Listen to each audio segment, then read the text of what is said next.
So far naman po ma'am, with regards to allegation of land grabbing dito sa Bataan, ano na po ang nakita ninyong reaksyon ng dating, spokesperson ng Malacanang si Harry Roque po sa issue na 'to at papaano niyo po probably, sinasalag yung mga statement niya? Alam mo, I do believe ang magnanakaw sinungaling. Still on denials.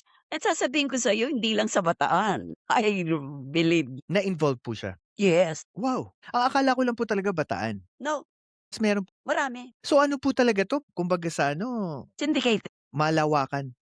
Kaya po pala talaga makapangyarihan si Harry Yes, Roque kung ganun ang tutuusin. ginagawa nila during their time. Mhm. And sasabihin ko sa'yo, si Karambil, kumukolekta siya ng payola sa mga pogo dito. So kaya siya may alam sa loob. Yes, at nagde-deliver siya ng pera Mhm. sa mga senators na galing sa pogo at mga congressman.